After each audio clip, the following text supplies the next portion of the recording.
right, so I want to talk about rest today, but I would be amiss if I didn't acknowledge what's going on right now.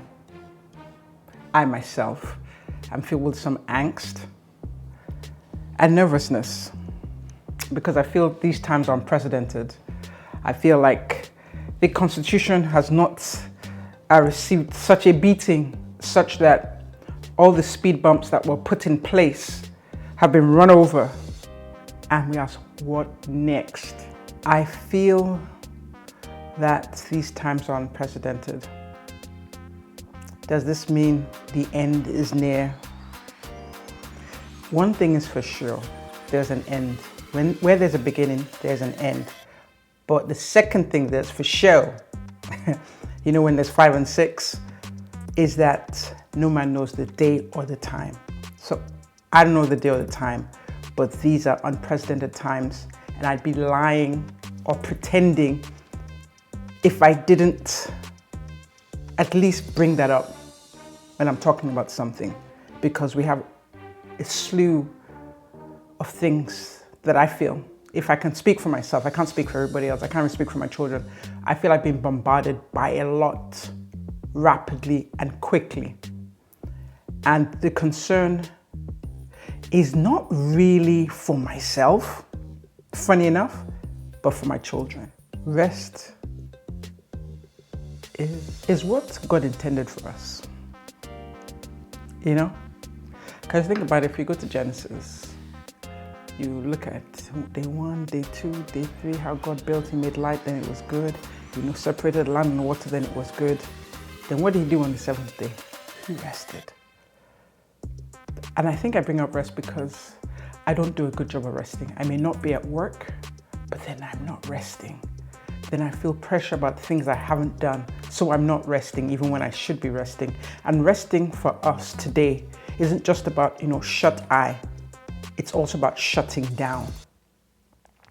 So if God saw it fit to rest, us as man in His image or His likeness, us as man in His likeness must also have rest. You've got stresses from work, stresses with the children, stresses from life, like everything, the files, the cubes.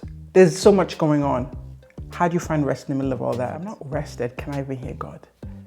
Can I be led by the Spirit? Can I understand or decipher or be discerning if I don't have rest? Rest is not earned. Rest is a requirement. It's a requirement, part of the system. The same way you need to drink water to survive, you need to rest to function. You can't make every worship night. You can't make every event. You can't make everybody's birthday. You just can't. So just be still and listen. Because the Spirit talks to us through our bodies. If your body is saying stop, then stop. There are things that I want to do, and when I haven't done those things,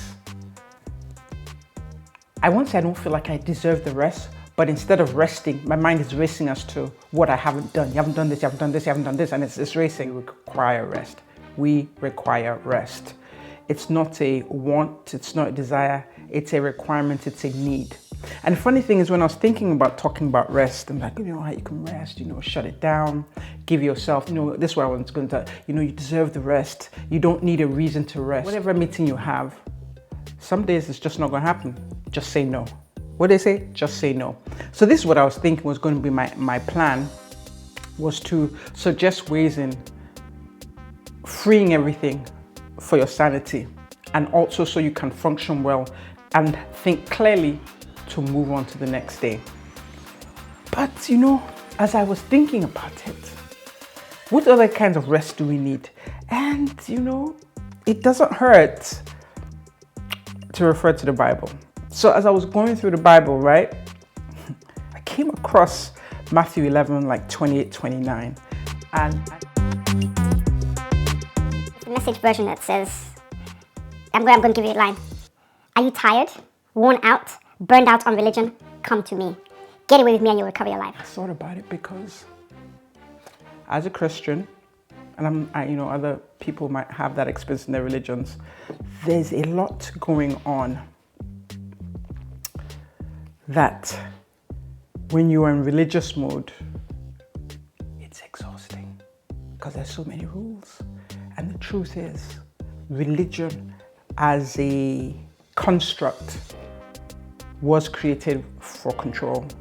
And I don't remember the name of this movie. It was this French movie. It was subtitled. It came out, I want to say it was in the 90s. I can't remember. Where it was talking about the Church of England, where they would let out this wolf certain days of the month at night to control people. Because in order, I'm back where I was last week, in order to control people, one of the tools is fear. And forgive me for saying, the construct of religion is also for control. And so that construct can be very tiring after a while, because religion and relationship are not the same thing. Y'all can chat with me in the comments and go back and forth. But my point here is there's some people who might even need rest from religion. Because, when you're performative, because to me, when you talk about relationship versus religion is being performative, you know when to put your hands up, the songs and the verses, but are you receiving relief? Are you receiving strength? Are you receiving guidance from the Holy Spirit? If you're not, you're going to be exhausted. You're going to be tired. So what do? I'll show you how to take a real rest. Walk with me and work with me. Watch how I do it. Learn the unforced rhythms of grace. I won't lay anything heavy or ill-fitting on you. Keep company with me and you'll learn to live freely and lightly. Just reading that just makes me feel. Because if you have true relationship, you can literally just kind of lean in. And some days I feel like that, I can just lean in. But that's what I think rest looks like. When you put everything in his hands. You're worried about the bills, you're worried about the kids, and you're worried about all these things going on, and you just say, Lord, here, because I can't do anything about it. There are things, and there's a caveat, there are things that God can't come down and do for us. God is not going to come down and vacuum or wash my dishes. It ain't going to happen. It's not going to happen. So you can't ask God to do something that a man is meant to do here on earth. But when you talk about resting and leaning in and relying on him, that's where it comes. That's where the rest comes. Because you can worry from now till tomorrow about the cubes and the files. But what you can do about it? What can you do about it? If there's nothing you can do about it, rest. And it's not just about, the performative. I'm just gonna, the performative thing would be, although a massage, I fall asleep if I have a massage, but performative things where it's like you're acting like you're resting. Because sometimes going on vacation can be performative. Because have you heard about needing a vacation from the vacation? So it's not even about a vacation, although a vacation right now would be delightful, but it's just about resting. If you can remember when you were a kid, sometimes when you were worried about something and you told, or even now as an adult, if you sit down with somebody, friend, family member, partner, therapist, and you release something and it was heavy, there's rest because you released it, you let it out. You now feel you can lean in. That's what the Holy Spirit is for. Just here you go. I leave it in your hands. You know how they say, put it on the altar. Don't come back and carry a load. Just leave it there. That's what has now come to me as the message for rest. That I've got all those physical things about rest, but ultimately, rest in Him. Selah.